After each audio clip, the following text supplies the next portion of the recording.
discuss the adrenal medulla. In last lecture, we have covered the adrenal cortex. So it's a short lecture, not much lengthy. So just recall the layers. Where the outer part is major is cortex and inner is the medulla. 80% is cortex and medulla.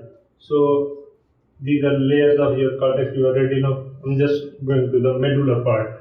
So medulla part, secretion is the catecholamine type because they are concerned with the stress type maintenance. So catecholamine, epinephrine, non-epinephrine, dopamine. These are the secretion of the medulla. And better. So in the intro lecture we have discussed the peptide, steroid, and the amine nature. So these are epinephrine, non-epinephrine, dopamine. They all are amine nature hormone. So hypothalamus and pituitary was the peptide nature, and the adrenal cortex major secretion are the steroid nature. So just remember.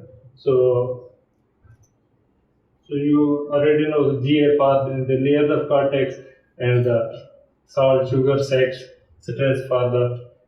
So these are layers.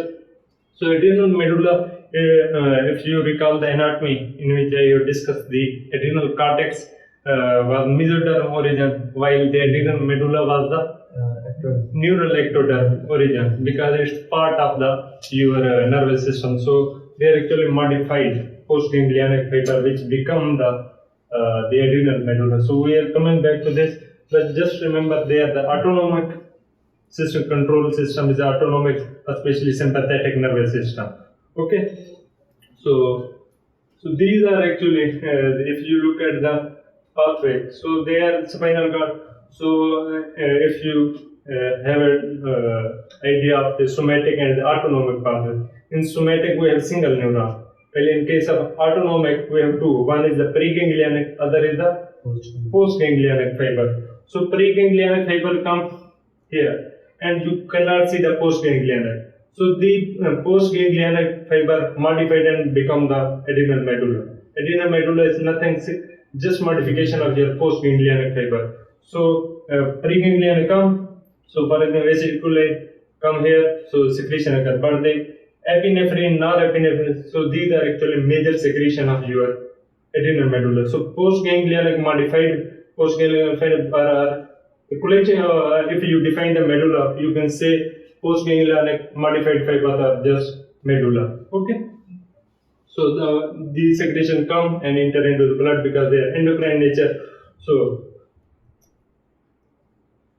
if you look at the secretion, your 20% secretion are norepinephrine type, and your 80% secretion are epinephrine type. So, and if you look at the half-life is just 2 minutes, only 2 minutes. So it's very short half-life. So to measure the balance, so if you look at the level, so there is a somewhat difficulty because their half-life is very short, just 2 minutes. So in case of testing, so there may be a problem. So in this, so because many of action of epinephrine are also mediated with norepinephrine, adrenal medulla is not, we cannot consider the essential for life. Our essential is the adrenal cortex because their secretion is associated with the endosterone, and glucocorticoid also considered for the life. So and their function, because we consider they are the sympathetic. So sympathetic and the parasympathetic. What is different? Parasympathetic is the rest condition, and sympathetic is action. Fight and flight condition. So their action are look like the fight and flight condition or stress condition. For example, when you are fight and flight, your eye dilated, your heart rate increases, your respiratory rate increases, but your GAT slow down. Okay, so these are conditions which you see in the sympathetic. So in this, so they are regulating the sympathetic system. So vasoconstrictive action of norepinephrine is essential for the maintenance of normal blood pressure. So especially when an individual is sudden. So there is actually difference in the secretion. So their secretion become double when a person is lying to standing. So if someone is lying, so their secretion as compared to the person like me, I am standing, so my secretion is double as compared to the lying person. So these are just a point you just need to. People with inadequate production of norepinephrine suffer from the hypotension type because they are maintaining the stress. So epinephrine is stress hormone rapidly increasing in response to exercise, exposure to cold, emergencies, hypoglycemia. So because all these conditions for the stress, so they are actually maintaining this system. So this is actually showing the difference in somatic and the autonomic. Somatic you see single neuron, while in case of the autonomic pathway you see preganglionic and the postganglionic. But in this case, the postganglionic fiber have become the adrenal medulla. So preganglionic and postganglionic mostly goes to the target. So this is actually pathway which are missing. So same description we already discussed. So coming to the synthesis pathway. So because we have discussed their amine nature, mean they are coming from the amino acid. So their amino acid name is the tyrosine. So two questions which is mostly asked in your exam: what is the origin of the adrenal medulla hormone, which are tyrosine? While if you look at the adrenal cortex, origin was the cholesterol. So there, because sati red precursor is the cholesterol and the amine precursor is the tyrosine. So these questions are mostly asked. So you just remember, so tyrosine actually it in the rate limiting step, first step is the rate limit. So it's converted into dopamine because one of the secretion of the medulla under the action of tyrosine hydroxylase. So and then so dopa converted into dopamine and dopamine beta hydroxylase convert this into the noradrenaline and finally the adrenaline. Norepinephrine or the epinephrine. So there is actually epinephrine and the adrenaline. So they are same thing but just different origin, Latin word or Greek word. Okay, so same thing. So important thing is to note first the tyrosine. Second thing is the first norepinephrine synthesis, then the epinephrine synthesis occur. Okay, and your major secretion is this one. So and other important thing you need to, I'm just mentioning the major point which is really asking. So in case of test, when you take a test, so for to check their secretion, so actually we check the urine test especially. So in urine test, what we will see their end product. When they break down, we will find their end product. So we need to look at what should be the end product of norepinephrine, what is the end product of the epinephrine. So if you look at the end product of norepinephrine is high, means norepinephrine is high. If the end product of epinephrine is high, means epinephrine is. So the end product of norepinephrine is normetanephrine. Okay. So and for the epinephrine is the metanephrine. So these are end products which you see in the urine. So and there are other product which is both basically vinyl mandelic acid. So when there is a hypersecretion, for example in Pheochromocytoma in tumor of the medulla, so you will see these secretion become their level in the urine will increase due to hypersecretion. Okay.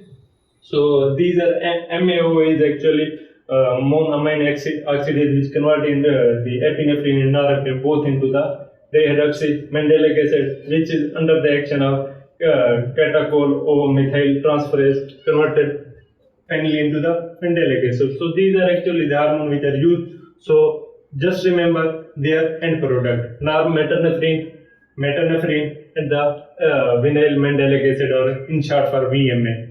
Okay. So the the tyrosine.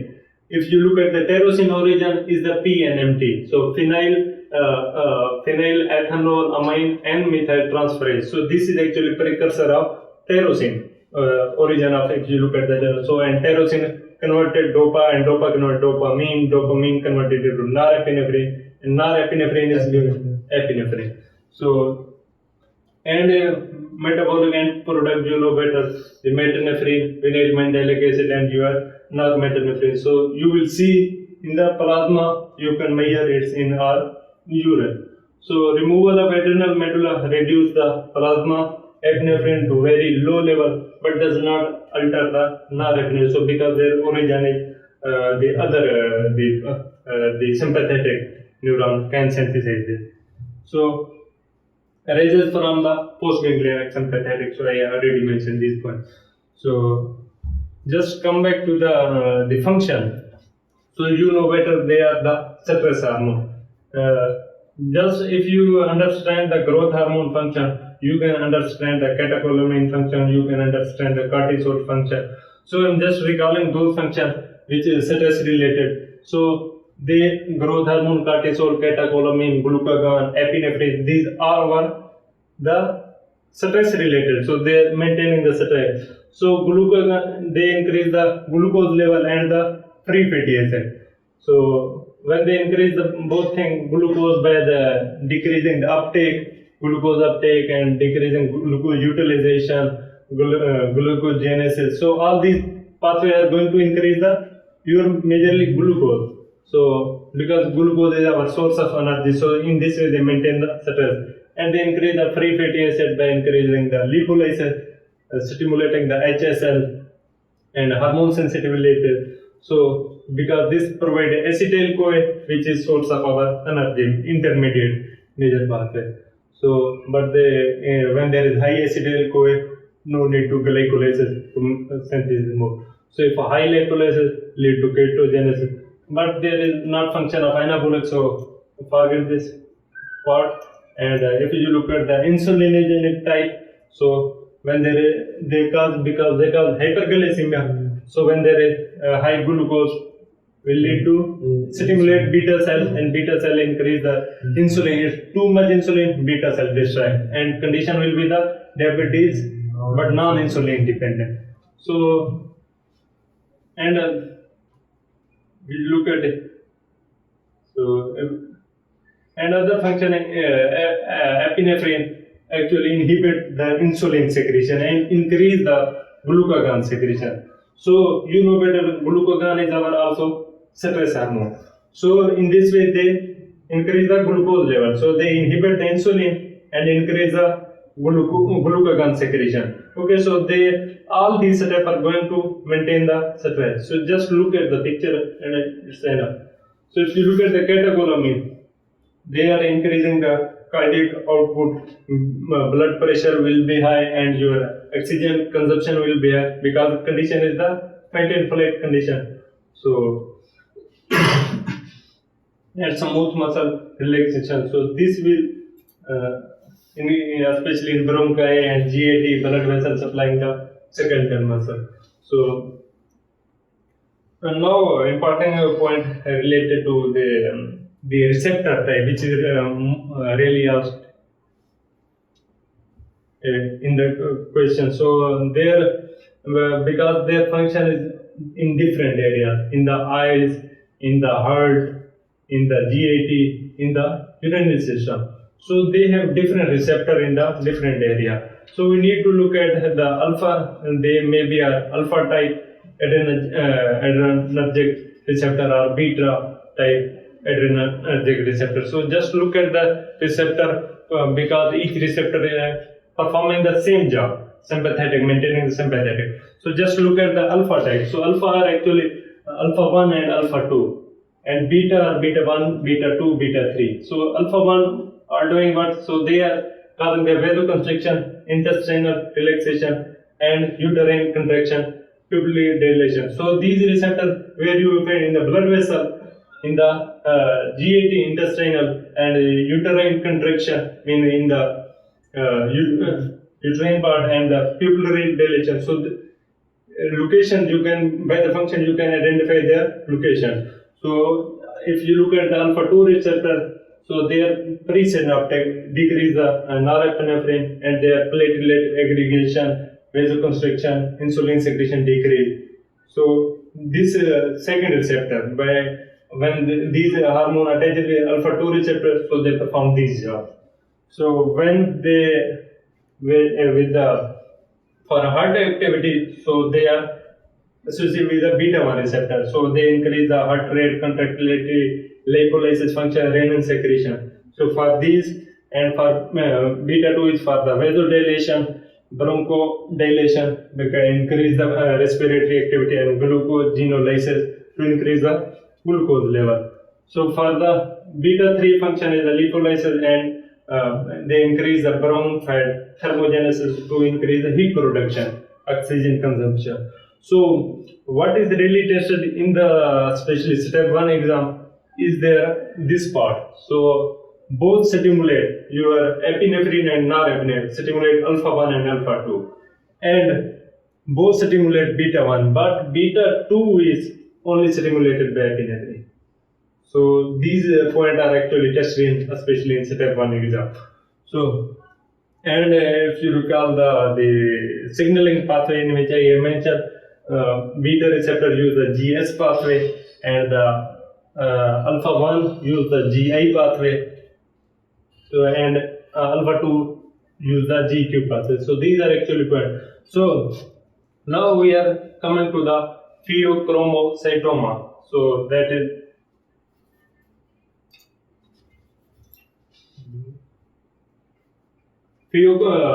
coming to the pheochromocytoma. So this is actually, we have covered almost the physiology part. So now we are coming actually toward the pathology part. So pheochromocytoma is actually tumor of adrenal medulla.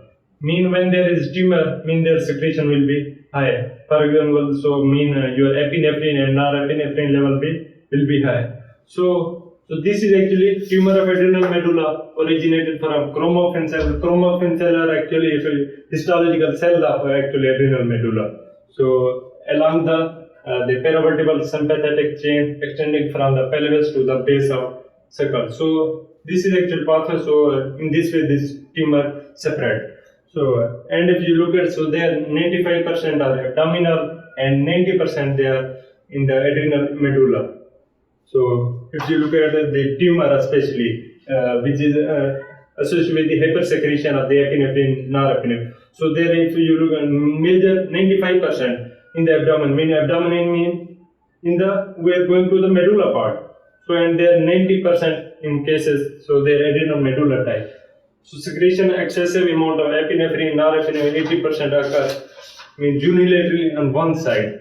So and the surgical correctable form of, so if you want to resolve this problem, so we go to the surgery to prevent the hypertension, because when their secretion high, they lead to hypertension. So we need to correct this. So important thing, note tumor of medulla and their excessive amount of epinephrine and norepinephrine, and they are correct by the surgical pathway. Okay. So etiology, you know better, tumor, and the origin is the neural crest cell. So and increased production of catecholamine, and the most common adrenal medullary tumor is in the adult. So usually unilateral may be associated with the, so there it may be sometime due to mutation, because the tumor is mostly cause of mutation occur, then your synthesis continue and your epinephrine, catecholamine, endorphin, all secretion go up. So if you look at the symptom, so there actually your activity, vascular tone will be increased, hypertension type, so and episodic. So easier way to remember, just look at the mnemonic 5 P's. What is 5 P's? Mean your blood pressure will be high, and you feel the pain in the headache. So and your perspiration will be occur, and palpitation type due to tachycardia. And the other condition is you feel the patient is paler. So if you look at their body, so they are paler. And the other, in the case of pheochromocytoma, the rule of actually 10 is followed. Mean what? Mean actually it's 10% malignant, it's mostly 90% are unilateral, so mean 10% are bilateral, and 10% are extra-adrenal, 90% are intra-adrenal. Mean so 10% are calcified and 10% occur in the kids. So because they are 90% occur in the adults. So these are actually points which help you to resolve the problem. Lots of question answer. So if paraganglionic or extra-adrenal pheochroma or sympathetic ganglia located primarily within the abdomen that secretes the norepinephrine. So findings will be our catecholamine will be here, and there the end product, which is better metanephrine, which is the end product homovinylic acid or vinyl mandelic acid, and in the urine or in the plasma. So these conditions, because when you look at how you can define its the pheochromocytoma, you will see that their end products are high in the urine. So for treatment, so you need to follow the pathway. Because we need to give the beta blocker prior to the tumor. So for the treatment, we actually give beta blocker. So, but first we need to give the alpha blocker. Otherwise, there may be a problem with the blood pressure. So, this is really important, especially in the practical life. So, don't give the direct beta blocker. If you give the beta blocker direct, means you are affecting the blood pressure. To prevent their effect, the beta blocker on the blood pressure. So we need to give first alpha blocker, then beta. So easier way, just follow the alphabet. First give alpha blocker, then give the beta blocker. So antagonist, which is alpha antagonist, pheoxybenzamine, followed by beta blocker prior to the tumor. So this for short for pheochromocytoma treatment is the phenoxybenzamine. So Phi. Just follow the alphabet, so it helps you to understand. So alpha blocker must be achieved first, then give you beta blocker. So in order to prevent the hypertension type unopposed alpha agonist. Okay. So this is in list of all the points which I already have discussed, so you can read it later. So coming to the next problem, that is the neuroblastoma. So it's also a tumor, but it occur in the child, meaning in the child. So that was mostly occur in the adults. So this is actually occur in the usually under the 4-year-old. So originated from the neural plant cell. Anyway, the sympathetic chain. So symptoms you know better. So the most common presentation is the abdominal distension due to this tumor. So and a firm irregular mass that can cross the midline. So if it's the unilateral type. So but if you look at the another tumor, which is the Wilms tumor, it presents with a smooth and unilateral abdominal mass.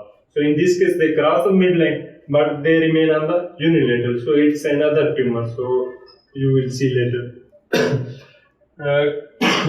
So can also presented with the opsocolonus myoclonus syndrome, that is in which look like the patient look like dancing eyes or dancing feet. So this problem can occur in association with this problem. So less likely to develop. So in this case, you do not see the hypertension mostly. Especially in the child, in that condition we see the hypertension. So this question is again tested, because now when there is exception, that is tested. So for this, just use the mnemonic. Mnemonic is the neuroblastoma normotension, and neuroblastoma normotension means their blood pressure will be normal. So in the neuroblastoma, blood pressure will be normal. So findings, the Horner-Wright rosette is the characteristic which you will see in which your central lumen, in which you will see this problem actually. So these are other conditions. So your end product, so you will see this product in the urine is high, because when there is a high catecholamine epinephrine. So This is actually discussion is not on superimposition or neuron specific anomaly. So these tests you will see they are also positive. So which will help. So and associated with the overexpression of myopo gene. So these are due to which this problem is occurring. So actually there is in the discussion of the medulla it's not much. So just you need to follow the just read this point. So it's enough. So you need to look at the I recall the summary. So their neural crust origin and the pattern is sensitive and they are originated from tyrosine, then dopamine, norepinephrine, and finally epinephrine is synthesis. So just look at this pathway and then you need to understand their stress hormone. So they are increasing the glucose level and increasing the free fatty acid. So if you look at the epinephrine, they was inhibiting the insulin, increasing the glucagon because glucagon is also stress hormone. And other we have seen they are the if you look at adrenal medulla, so they were the just postganglionic modified fiber. So then if you look at the pathological condition, you will see their end products will be in the test, in the urine test or plasma test. So their end products will be high and the condition will be hypertensive in case of Pheochromocytoma, but in the Neuroblastoma, the blood pressure was normal. Pheochromocytoma was in the adult, while this was in the children. So these are actually just, it's not much discussion of the adrenal medulla. So I think we have end up this session. Thank you very much.